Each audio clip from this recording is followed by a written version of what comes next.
Hey,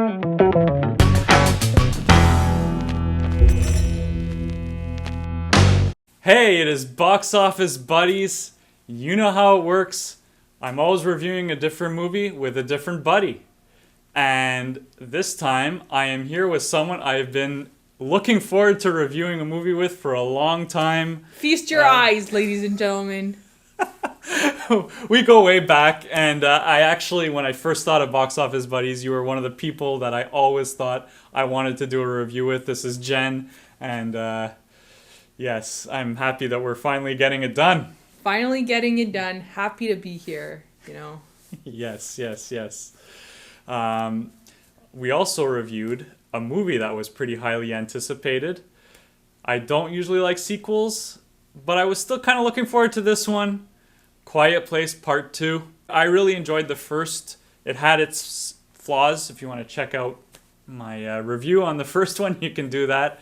I had a lot of problems with the logical errors and fallacies and kind of like things not adding up. Yes. This one, there's a bit more of the same. But we'll get into it maybe as we go along. Overall, though, not a bad movie. What did you think, though? Listen. Okay. In the first one, a lot of unanswered questions, but I figured when I knew there was a second one, we would get those questions answered in the second one. Well, we did not. So... Oh, is that it? I lost my train of thought. I'm just trying to figure out what my point was to that. Okay. How the second one started was we saw the prequel to the first one. Right. So the first 15, 20 minutes of this one are basically a prequel to the first. Yeah. You kind of see what happened the day of the alien or monster invasion. And listen, if you thought you were going to get answers to, like, what happened, like, you don't, okay? You have no idea still what they are. You have no idea, like, where they came from, really. So...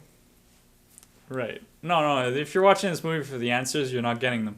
I personally don't mind. I was more interested in what I liked about the first one, which was kind of just the mood that's set. I think John Krasinski is a great director in these movies to set moods, to create, like, a world, an ambiance, and all that sort of stuff. A very creative idea for the first one to begin with.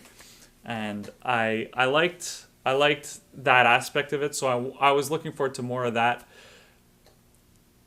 And I kind of like the fact that they don't give you everything in this. Like, I like that it's left up to the imagination, and you're curious about things. No.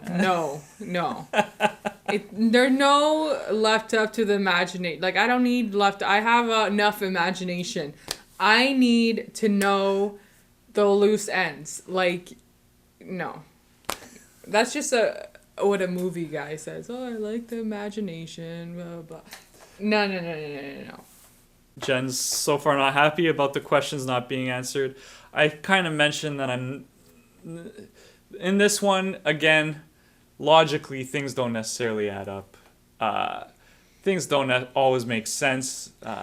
No, you're watching this... Be prepared. You're watching this movie, I guess just like the first one, for the visual aspect and the, what do you call it? Auditory? Auditory aspect of the movie. You're not watching... I mean, yeah, you're seeing, like, well, you're trying to...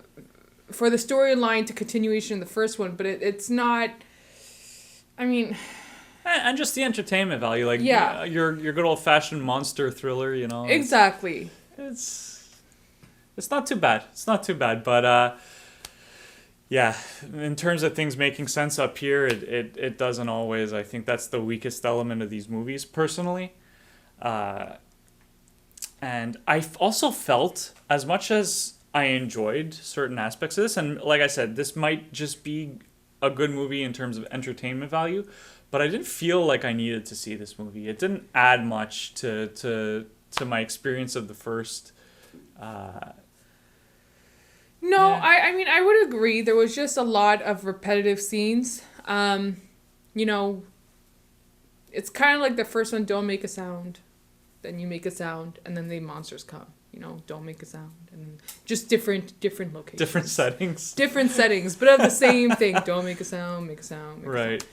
Oh, and, movies, there's always that one character that just makes the worst decisions. Like... Yes. And I don't want to say who it is, but yeah, I think we're thinking of the same person, and... Oh my Well, gosh. I want to say who it is, but I won't. Like, do the monsters eat the people? Like, that's what I'm still gonna... They just kill them. I think they just kill them. Like, because you see them just like... in the village, right? Like, yeah, they just want to kill things. They don't actually want to eat.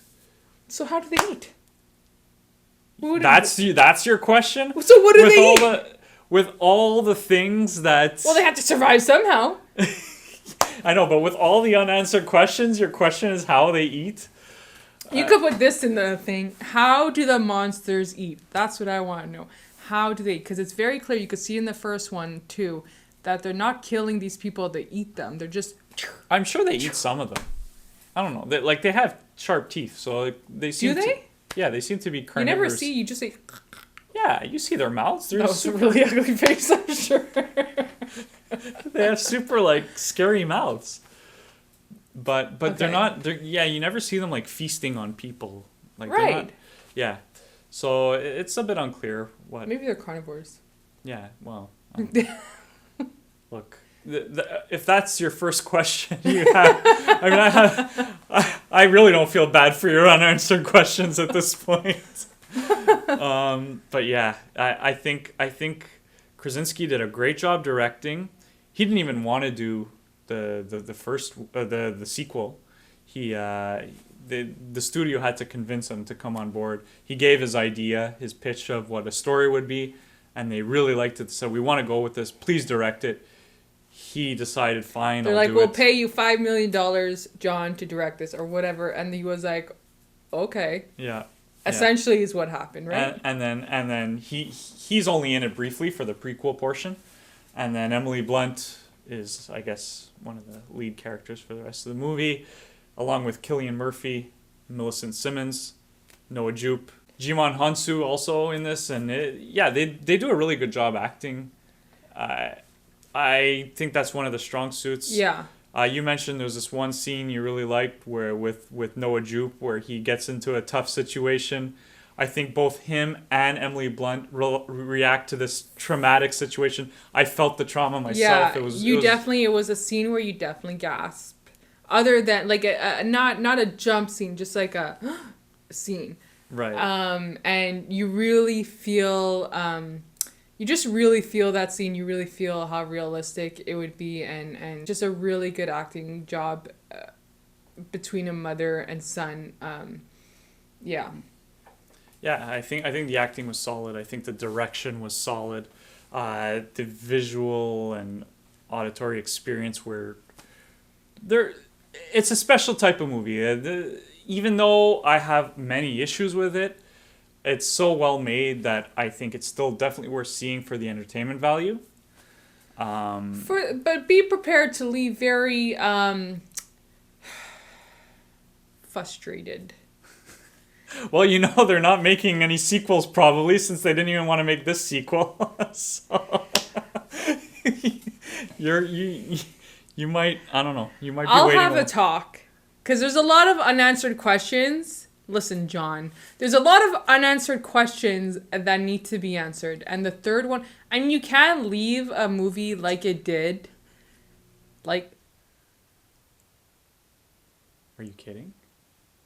What? The wind. The wind. Okay, good. Just give it a second. Okay, listen, John. This movie has a lot of unanswered questions that I need answered. You hear? You need to come back. Listen, we'll pay the money to go see this third one. Don't you worry about getting paid because it will do well. So just come back next year, take a little break, take a little breather from all the promotion, from all the PR, from all the press. Then come back when you're, you know what though, you've actually had a lot during this pandemic. So just come back to work now. Get writing. I guess he doesn't write though. Yeah, right? he wrote it. Okay, so get writing, get Emily Blunt on board. The kids, they'll be on board. It's a nice little paycheck in their account. And this is what I need to know. Okay, you hear? So, where do they come from? What do they eat? That's it? You want to know where they come from and what they eat and you're happy? No. Who are those people at the dock?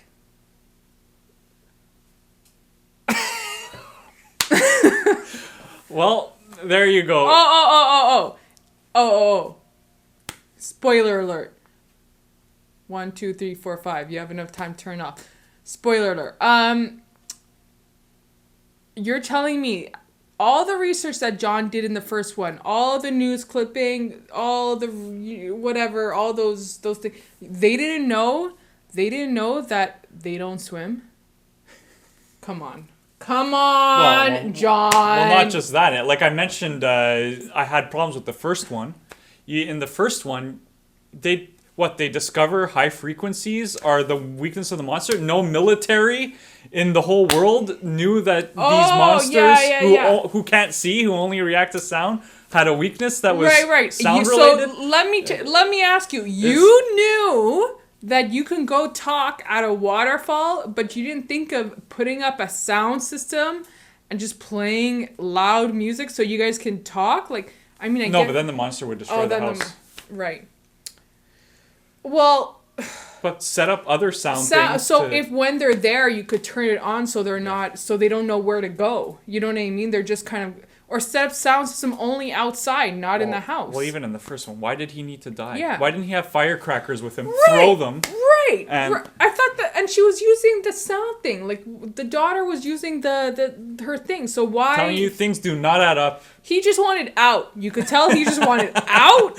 He didn't plan on making the second one. He just wanted, let's just kill me off. This is a great way to kill me off. You guys can't make a second one without me.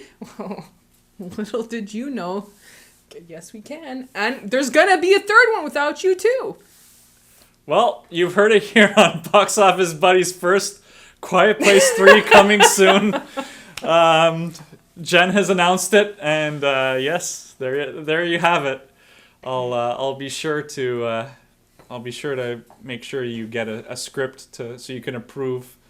Yes, I would like to give my notes on the script in red. That there's no loose ends. That everything makes sense, and I promise you, like, you could end it after that, but you have to listen to my direction. Yep.